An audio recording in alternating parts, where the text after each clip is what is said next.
This show is produced by the Hartman Media Company. For more information and links to all our great podcasts, visit hartmanmedia.com.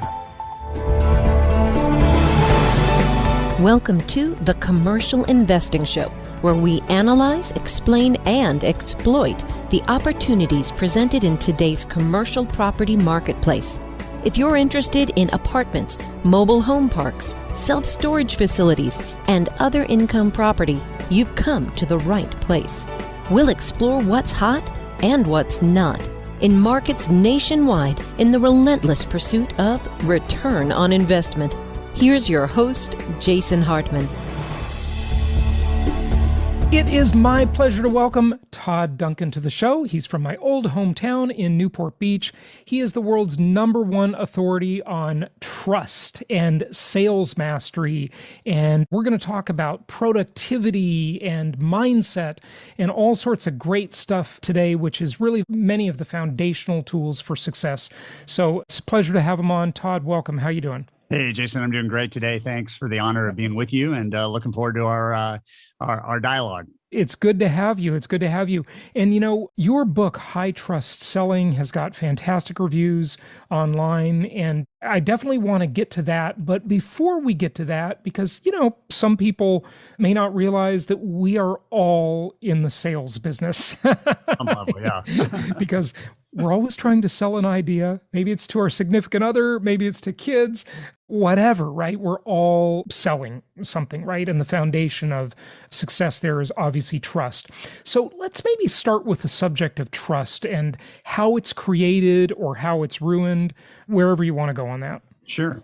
So one of the things that we talk about to people, you know, just in the normalcy of conversation is that if you don't connect, you can't convert. And it doesn't matter, again, the idea that you're trying to promote to a boss, to a person on your team, to a client, to, as you said, family members, you know, it doesn't really matter what you're trying to do if you haven't connected. And the bigger the idea of what you're trying to do, the more important connection is.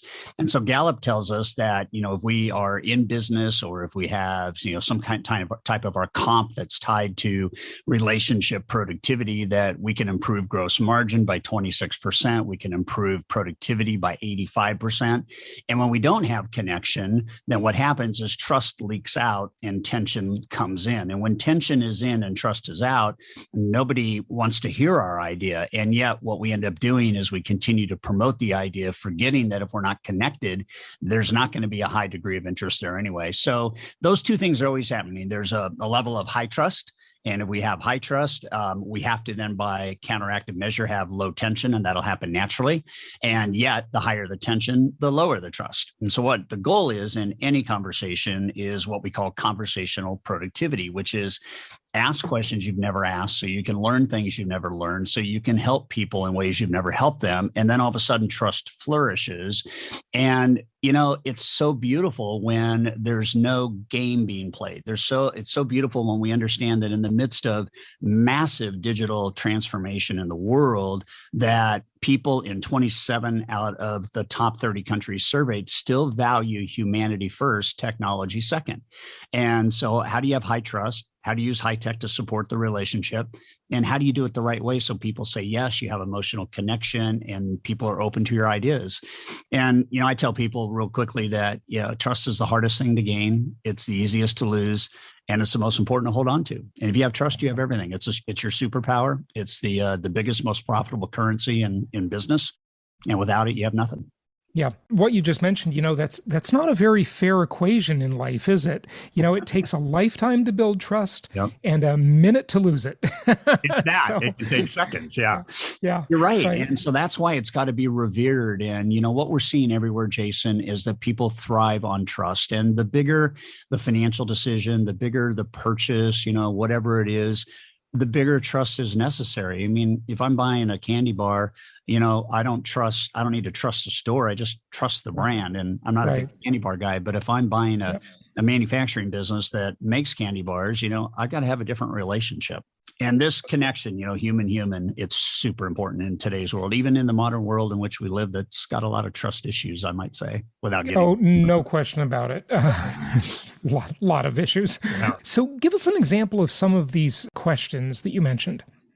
Well, when you said like, ask questions you never ask. Yeah. So I'll give you an example. We do a lot of work in lending and real estate, and we had a 60-day kind of research project we were doing, and we had spoken to 200 real estate professionals and lending professionals, and we said over the next 60 days we want you to go from asking whatever number of questions you normally ask to establish trust to seeing if you can take it all the way down to one question. And we're going to come back together 60 days from now, and we're going to see if you could get somebody to say yes with only one question. And everybody loves this because, if it normally takes an hour to establish trust, would it be okay if it only took 5 minutes? And the answer's got to be yes, right? So this one guy gets on and he goes, I can't believe this. My whole career, 20 years, I've been asking way too many questions that have zero meaning to the depth of the conversation. He said, I have something to share. I was meeting with a wife and her husband, and they were moving from Anchorage, Alaska to Portland, Oregon, and they needed home financing for a home that they were going to buy in Portland. And so when I got connected with them, I said this, as we begin to build this relationship, what would it mean to you to own a home? That was the question. And as he tells the story, the wife began crying in about 5 seconds and the husband followed in about 20 seconds. And as he asked, what's behind the tears? Here's what they said. If they could get a home, they would be the first couple in the entire lineage of their family, like not in a generation or two generations, forever, to own a home. And that's all it was about. And so immediately what Tim said is he said, if I can help you accomplish that goal, are you ready to move forward? And they said yes. So the whole thing, that whole thing took 3 or 4 minutes. They got straight down to business. 30 days later, the loan funded, they own a home, and it was just magical. And he said, this has changed my life because I created trust in 5 minutes by asking 90% less questions. And that's an example. If I'm a coach, or if I have like people on my team, one of the great questions is either a present question or a future question. A present question is, hey, Jason, based on where you're at right now, what are 2 or 3 of the concerns you have about, and just fill it in, and how could I come alongside you and help you with that? That's one question, and if you want to build trust, it's tell me what you're concerned about and let me help. Or future, the world's changing, Jason. You got a good following. Where do you want to be in 3 years? And what are 2 or 3 of the things that are top of your list that you gotta figure out to help you get there? And how could I maybe come alongside you and give you some advice? Yeah. Simple questions. And, one great question can launch 5 to 10 minutes of intel from your client. That's just, it's magic. It's just magic. There is no question about that. Pardon the pun. It amazes me, Todd, and I'm sure it amazes you, how when you reach out to a vendor or talk to a salesperson, they just talk. And it's like you finish that whole interaction and think they know nothing about me. Yeah. It's just shocking. How can you sell something to someone if you don't know anything about them? Well, and it's so apparent, right? Just in the dialogue, but the research tells us that, and let's just park sales here for just a second, and let's talk about husband and wife or business partners. Let's talk about all of that together. And here's what we know: the more you talk, the more disengaged the person you're talking to is. And if you're in a relationship, what we know for sure is the more you talk, the less likely you are to have emotional connection. If I'm in selling, the more I talk, the more likely I am to lose the influence or the order or the business or the purchase. And, and you sit here and you go, why do people talk themselves out of the sale? Well, they don't even know they're doing it. And so one of the research things is we take 100 words and we measure in a prospecting environment, how many people say yes to a 100-word pitch. And then we say, take it down to 80 words and we start to measure conversion. And if we can take the 100 down to 80, we get conversion of about 17%. And then we take it down to 70, 60, 50, 40, 30, 20. If we get all the way down to use 20 words instead of 100, the conversion is 71%. So, a question that might be 5 to 10 words long could set the hook to have your wife understand that you really care. Or, when you say, honey, tell me more, or you look at your business partner and you say, tell me why that's important to you, so I really understand where your motivation is coming from. Those are game changing. I got a 25 and 24-year-old son. I can't talk to them. I got to ask questions. And when I ask questions, I go, Dad, that's interesting. That's an interesting question. So the world is full. Listen to this. This is great. The world is full of too much promotion and not enough emotion, period. Yeah, well, people might agree with what you just said, and I agree with it.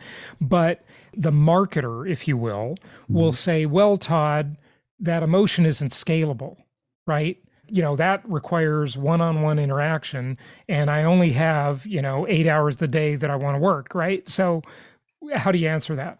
Well, it's super simple. So if you only have 8 hours a day that you want to work and you think it's a one-to-one connection, do you want to use 8 hours to have 8 conversations, or do you want to get so good that you can have 32 conversations in the same day? You want to talk about scale and productivity. I got a lifeline. We teach a proprietary kind of business advantage system that's called the circle of cash flow. And what the circle of cash flow in essence says is, if you and I are deeply connected, you will be an advocate for my brand. So the reason why, if I only have one client that I want to have this kind of conversation, is because that's going to be the fastest and most effective way for me to prospect, to get referrals. And those are high trust referrals. So they convert faster and they stay longer and they spend more. I've got one guy I met in 1996. He's still one of my best friends today. And from the time I met him until today, we've made $32 million in business, not just from him, but from about 37 different business owners in Australia that he has linked us up with. So why would I not have an emotional conversation with John? And why would I not follow up with him on his birthday every year and tell him I love him and, I'm wishing him another great year? And why wouldn't I stay in touch and send him an anniversary card for the first year he hired me to go to Australia to help him out? Why wouldn't I do all that? Because if I do that, he spreads my name. And so the reason why I want high advocacy, which requires high trust, is because then the cost of building a business goes way down. And there's a book out called Marketing Rebellion by Mark Schaefer. That book absolutely slays auto marketing, the what businesses think about, how they're connecting, and what clients are actually thinking. There's such a chasm between what we market and the impact it makes, and it's getting worse and worse and worse and worse. So the digital noise, we're just over marketed. I mean, right? We are total 100% over marketed, and we're over marketed with promotion, not emotion. And so, I don't need to market if I have emotional connection with you, because you'll be an advocate for me. And this group of elite guys guys and gals, 72% of their business is not new business from new people. 72% of the business is referral and repeat business from clients they've already served and helped in the businesses that they help and serve. And I just think, here's something I want to give to everybody. If you have anything to do in business, you can either choose transactions or you can choose relationships. And my first mentor said, transactions will make you a living, relationships will make you a fortune. And you know what? I have a corollary to that with real estate investing. Yeah. And I've always said the people who are flippers, who buy and fix and flip, they have spending money, and it's great, but the people who buy and hold have real wealth. Yeah. And it's the same concept right there, right? The relationship is the buy and hold mentality, or the value investor mentality, maybe. And the fix and flip is the transactional mentality, right? Let's just make as much money as we can on this deal and move on, right? Right, yeah. right. Yeah. And there's not a lot of emotion. It's all optics and numbers, and yet they rely on the open house and they rely on the first impressions, and they've got that little window from the time they go live to the time they sell till they get their next block of money to go do another deal. They're in the deal business. They're not in the relationship business. And you're right. It's a good analogy. Right. So the other metaphor maybe I'd want to throw out there, and you can comment on this, of course, is it's the difference between going deep and going wide. And I always said, when I used to train salespeople, I said, I'd rather be number one with a small group than number two with a large group, because there is no number two in sales. You either get the business or you don't, or your competitor gets it, right? And so you've got to be the number one candidate for them. It's just number two doesn't matter, right? And so I think a lot of people they spread themselves too thin. over and try to like grab all the marbles, right? When you should just focus on a smaller number. People can become extremely wealthy. It depends on the business, of course, and every business model is different, obviously, but you can make an awful lot of money with 500 or 1,000 good customers, right? 100%. Yeah. And, we have a law in the high trust selling. It's called the law of the bullseye. And the law of the bullseye says, if you don't choose the best relationships, you're likely to do business with all the worst relationships. And what it is, it's a metaphor for going deep. And people need to know what that really means. I'm more interested in client share. How many pieces of business can I get from one client who I've befriended, who loves me and trusts me, versus how many can I get from a whole bunch of clients? And I tell people all the time, I'd rather have 10 referrals from one relationship than 10 relationships with one referral each. And one of the laws in the book is called the law of the scale: make more money, have fewer clients. And it's right to your point, right? That if I've got a bank and the bank has one president who directs vendor services, and I can be a lender in that bank for 4,000 depositors, I got one relationship with 4,000 potential referrals. But if I don't pay attention to that and I've got to go market to get 4,000 referrals, it's a joke. And so people need to understand this, that we tell people, Jason, if you want your clients for life, you have to talk to them during their life. And we usually are a one and done society. And market share is a really hard thing to chase if you don't have deep pockets. But client share is easy. All you got to do is fall in love with your clients, demonstrate your love on a regular basis, and you can run a financial model. We tell lenders, if you have 400 loyal borrowers and you've got 10 to 15, builders or real estate agents, you can make $7 million every 3 to 4 years in revenue and not have any of that be new business, except for the referrals that are new referrals. And it's right. Like, wow. And one of the worst things that can happen to any business, or really industry, actually, is to become commoditized. Exactly. And so when you become commoditized, you have no pricing power because there's no relationship. It's just shopping. So, and of course, in the lender business, that's an extreme problem for lenders. That's for sure. Talk to us more about productivity.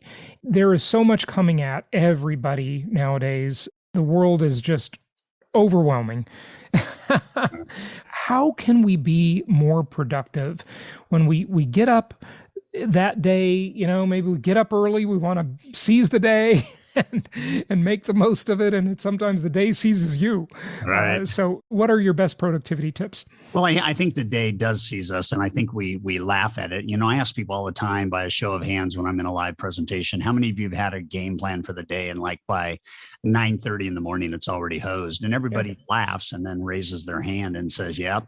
And so what we know absolutely about productivity is that if you don't control the events you're involved in, then you will become a slave to the hours that the day serves up. And if you do control what events and activities you're involved in, then you can control the outcome of that day. And what we find out is if we take the proverbial 80-20 rule and we just chunk that down and deepen it, we get down to the point where most successful business people, whether they're on a line, employees, on a team, leadership, sales, it doesn't matter what we're in. What matters is that the most productive people in the world get more done by focusing on fewer things that matter more and produce a different ROI. And so like if we're in, selling and we have to have conversation with potential prospects, and I know that that's an important piece of my business, and only 5% of the day is prospecting because I got 95% of the day managing orders and managing people and this, that, and the other thing, I'm going to lose my productivity. But if I prospect from 8 to 10 and I get that done, then I'm creating compound effect. I'm creating like, today I'm going to do that. And then tomorrow I'm going to do it. And then the benefit of the next day is I'm going to have the benefit of 3 days ago and 2 days ago. So in high trust selling, we have two laws, the law of the broom, which says to take your business up, clean it up. So that is, what are the non-essentials? Like even email. Like if you're on demand with email, you are multitasking in the most debilitating way possible. And what we know about multitasking is it's not even really possible. It's called cognitive conflict. And your brain can only do one thing at a time unless you're working out and listening to music.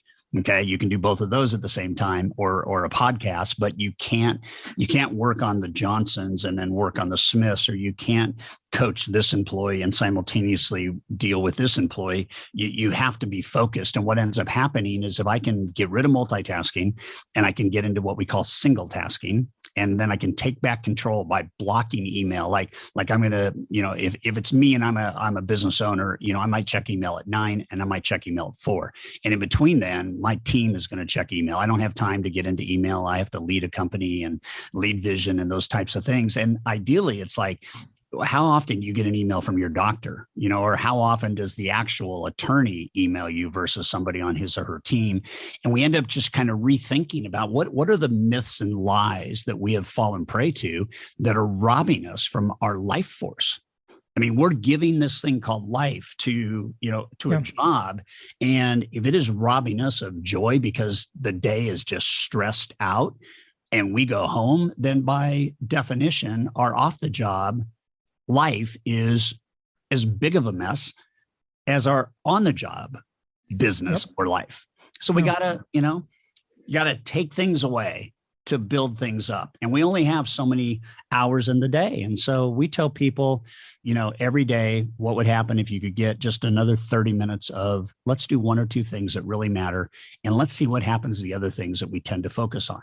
And then completely on the side, if we don't have great skill sets, if we don't have mastery of the core skill sets, we end up being busy. And Jason, nobody gets a paycheck for being busy. No company gets like Fortune 500, top company or Inc. 500. Nobody gets that because you got a busy team.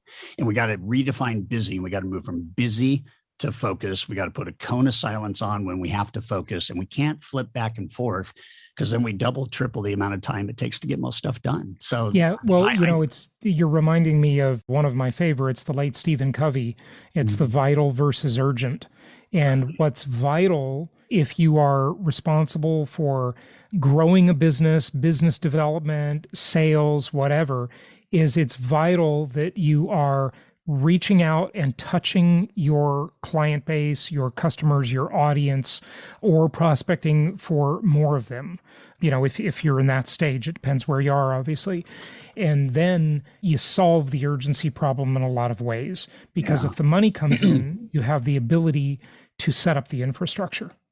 Well, and it's a very small window between the time that you decide I want to build the infrastructure and how much money it's going to take. And we tell people that there's this idea of the 90-day burn, and you can actually reinvent your entire business productivity in 90 days by looking at, one or two part-time people and then one or two full-time people and building team.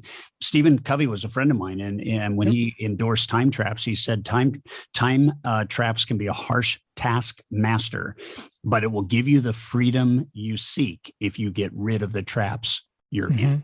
And I love that because, him and Hiram Smith were two of my good buds, and I love Franklin Covey. Did. Yeah. It was just unbelievable. And that's how I live my life. I get more done in a couple hours, and the other, 6 or 7 hours can be like, I can lead the team. I can do this, I can do that, but I make 5 calls a day to 5 CEOs. And I make 4,132 birthday calls a year to key clients just to say happy birthday. I do videos or text, or on some of them I'll actually call. So you just got to, some of the simple stuff that keeps human connection strong is if I'm not in touch, I'm out of touch. Right. You dropped the hint there. That is the title of one of your books, Time Traps. Tell us what some of the time traps are. You have chasing the wind, the identity trap, the organization trap, the yes trap, the control trap, the technology trap. That's a big one, I think, et cetera, et cetera. So tell us about some of those. Pick a couple of your favorites, maybe. Yeah, well, I love chasing the wind because that's how the book starts off. And I think we chase the wind because we can never tame the wind. And when you're chasing the wind in business, you're just trying to get everything done, right? And the book makes it very clear from the get-go that the most productive people in the world have gotten rid of the notion that I can do it all, right? And so you have to own that. The identity trap is having your success wrapped up in only what you do versus who you're becoming. And so we really begin to talk about, do you really want to work 40 years Or do you want your identity to be one that you do it so well in 10 that you can mentor others and build other businesses for the next 30? The law of the hourglass says that you have to make your best moves before your time runs out. And the best moves would be, what are you most gifted at? What produces the best revenue? And then how many times do you repeat that during the day? Because if you don't do that, then the minutes are being used for something that's less productive. I love the I love the organizational trap, juggling, which is the multitasking, unnecessary tasks. It's like, I don't check email except for 2 times a day, and I'm off of it in 5 minutes. Why? Because I'm not going to juggle that. There's a couple hundred emails that come into me every day. I can't answer them all. So my team takes care of that. The failure trap, big deal. Failure trap. People need to understand that failure is a good thing. It's like hot and cold, loud and soft, fast and slow, success and failure. It's not a trap unless you stay in it. And I did an Instagram post the other day. It's not the mistakes we make, but how the mistakes make us. It's really powerful to understand failure is okay. It's actually very exciting when you realize that I can fail and not repeat that. And then I get time freedom, because the biggest like myth, keep making calls. Well, if I suck at making calls and somebody's telling me to keep making calls, I'm going to keep failing making calls. If I'm your leader, I don't want to make you do something that makes you feel less than. I want to help you do something well, so you feel more than, and you feel confident, you feel excited. So that's a big deal. And I think the party trap, the party trap is celebrating success in ways that are detrimental and unhealthy to our bodies and whatnot. And there's nothing wrong with celebration, but what I'm learning more and more about productivity, Jason, as I study it and even influence, is that mental wellness and mental health and disease and getting the body fine-tuned, and don't put things into the body that are toxic. Really take advantage of this machine, which can be your Ferrari for the rest of your life. We got challenges with obesity and addiction and suicide and all this stuff. And I had a story. I'll just tell you this real quick. I was on an interview in Australia, and about 1.5 years ago, a guy's business was collapsing financially. He went up to one of the tallest buildings in Sydney to commit suicide. He jumped off, and on the 5th floor hit the canopy. On the 4th floor hit the next canopy. On the 3rd floor hit the next canopy. And by the time he got down to the cement, he was dangling off the first canopy and didn't even hit the ground. And that guy can't reach a goal. It's just like, right. But for him, it was like, okay, yeah, I got more to do, I guess. Yeah. So for some reason, I failed at taking my own life. Yeah. Yeah. What's good about that? Right. Yeah. I get a second chance. I don't think so. So did he turn his life around? And he did. I'm guessing that's a good story, right? He started a mental health clinic for business entrepreneurs that were suffering with financial struggles. And I've had 2 friends that have taken their lives because the financial thing got upside down. And life shouldn't be about that. If we're centered and we understand what we're trying to do, and we have healing confidence in our life because we've got good mentors and we're making progress and we make better choices and different decisions. I mean, why would we want to snuff it out? It's gonna get snuffed out early enough anyway. Yeah, exactly. I think a lot of that, and I'm certainly no psychologist, but I like studying the human condition a lot. A lot of that is this false goal, a false expectation. I think there's a lot of people out there that are just looking to be happy, right? And I don't know if happiness is a proper goal.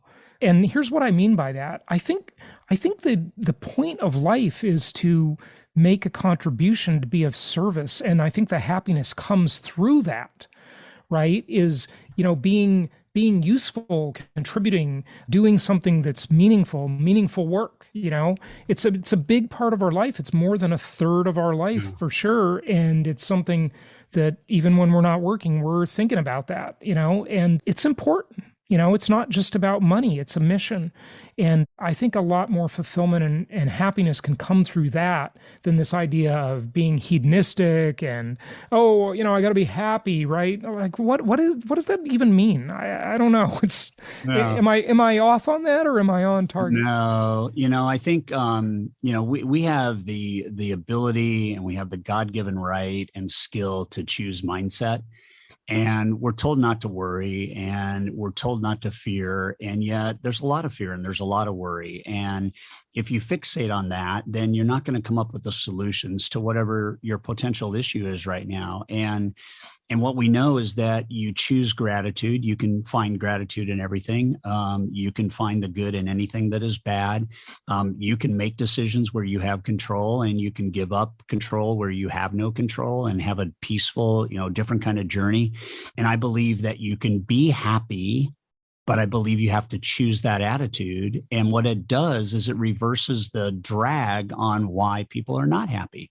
My grandmother gave me a book early in my life. It was called Success Through a Positive Mental Attitude. And it was written by W. Clement Stone and Napoleon. Yep, I remember that book. That's an oldie. Yeah, it's a really oldie. And what the one thing I remember from that book that I tell people is they go on to say that there's very little difference between successful people and unsuccessful people, but the little difference makes the biggest difference.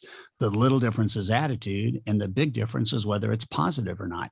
And I think we can choose positivity. And I think when you orient your mind around goodness and gratitude and joy and the fact that you get another day and you get to breathe and you get to continue to develop this canvas called you, happiness is the byproduct. And people think that there's some panacea to happiness, that at some point later in life, I'm going to be happy.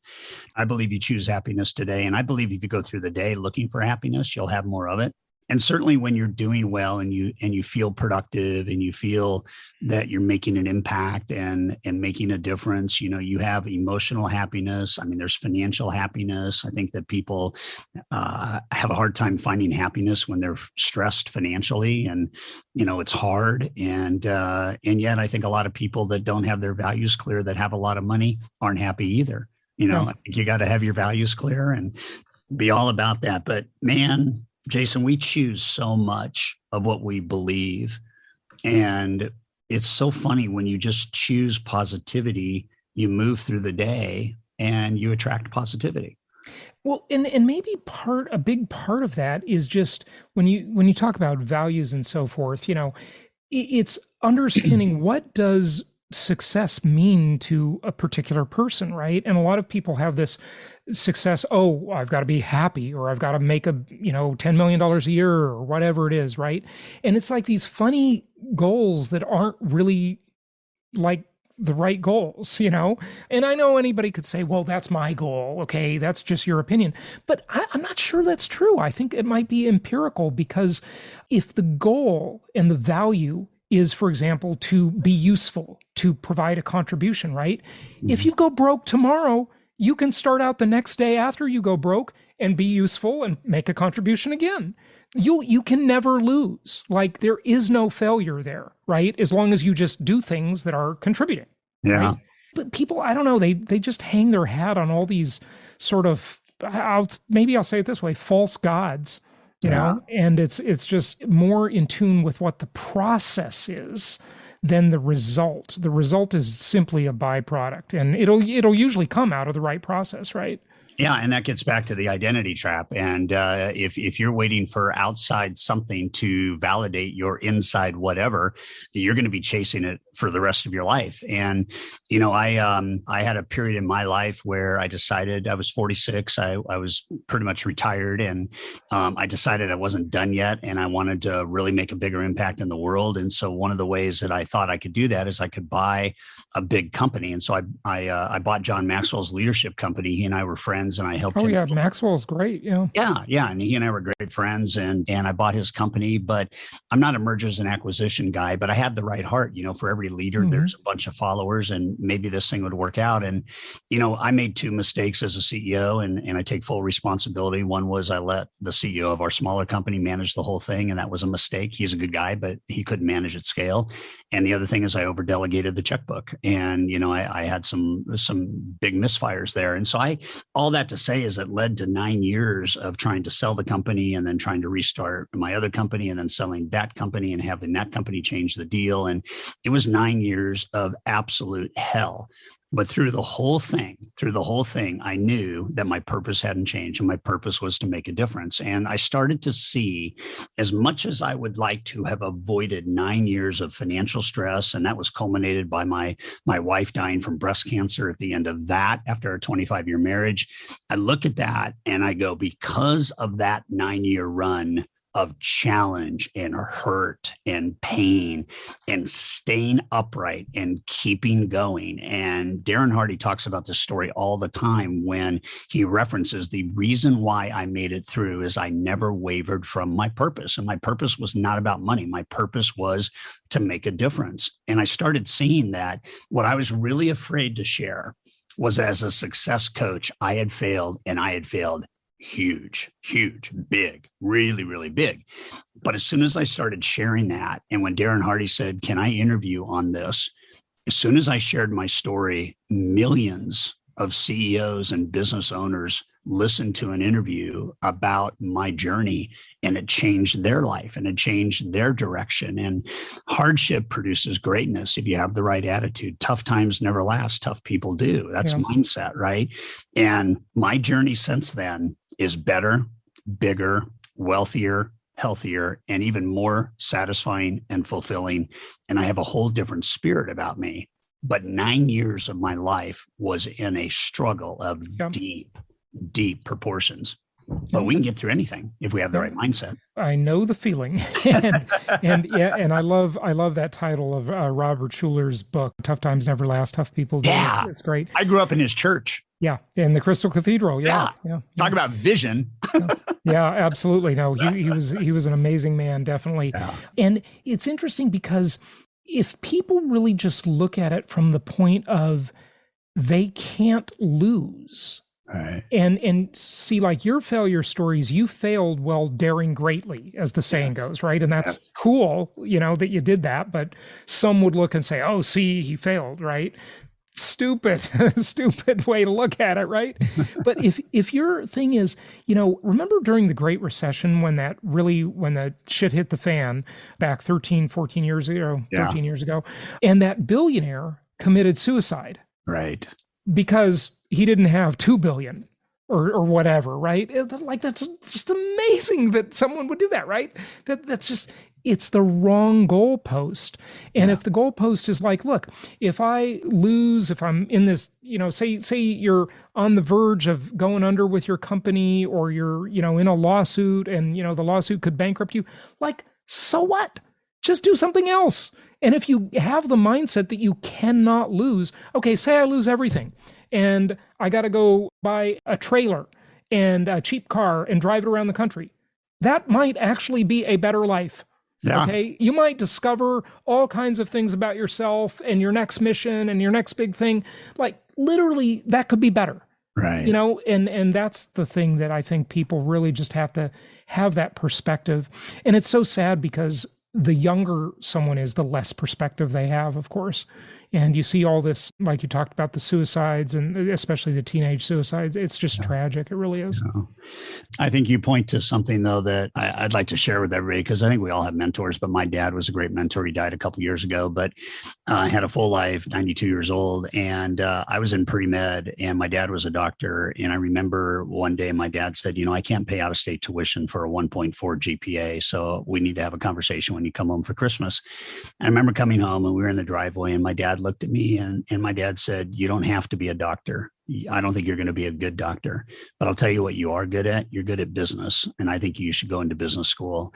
And it changed everything. But what was magical about that is my dad graduated from Stanford. He had a degree in psychology and a minor in accounting, and he became an accountant for one of the large energy companies.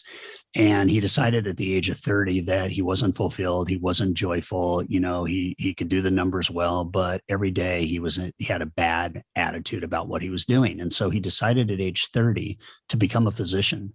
And it took him 10 years. And at the age of 40, he joined a medical practice in Long Beach, California, because he didn't want to spend his whole life doing what he was unhappy doing. And with all the, the test scores and the degrees and the Stanford backing, my dad said, I'm going to Cincinnati. I'm going to medical school. I'll do accounting for 10 years, but I'm going to become a doctor come hell or high water. And my dad, from age 40 to 65, was full of joy because he got to follow his passion. And it was just amazing that the last 5 years, the partnership paid him more money than he would have made in an entire career being a CPA. But he wasn't going for the money. He was going for the joy and happiness and fulfillment. And he ended up getting both. Yeah. Never forget that, because people just go, really? He changed careers at the age of 30? Yeah, not only did he change, but it took him 10 years before he could make any money doing it. Mm-hmm. Yeah, that's great. So, well, Todd, I could definitely talk to you for a lot longer, but just wrap it up for us with whatever you want the listeners to know. Yeah, and there a couple of things come to mind. Fear is a good thing. People oftentimes think that fear is negative, and false expectations appearing real. We kind of project onto things that might happen and go wrong that really never really happen. And I was talking to some people yesterday. I said, why don't we just change our definition of fear? I mean, as an acronym, why can't fear just standing for feel excited and ready? And there's goodness that comes out of everything difficult. Every change that gets thrown upon us, if we have the right attitude, we can find the goodness in it.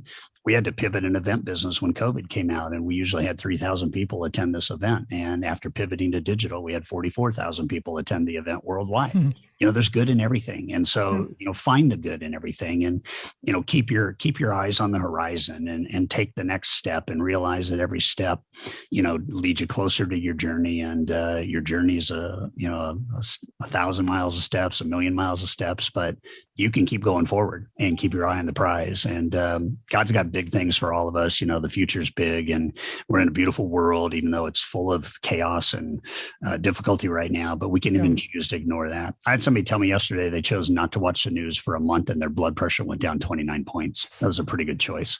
Yeah. But thank you for having me. I could talk to you forever too, Jason. This has been really engaging. I've really enjoyed our convo. Well, thank you. Feelings mutual. Todd, give out your website.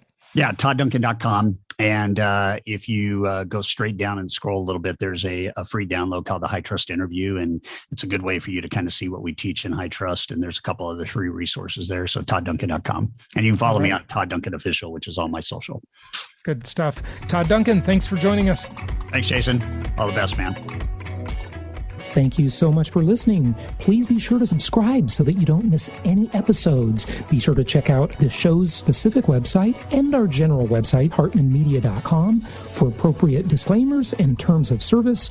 Remember that guest opinions are their own, and if you require specific legal or tax advice or advice in any other specialized area, please consult an appropriate professional. And we also very much appreciate you reviewing the show. Please go to iTunes or Stitcher Radio or whatever platform you're using and write a review for the show. We would very much appreciate that. And be sure to make it official and subscribe so you do not miss any episodes. We look forward to seeing you on the next episode.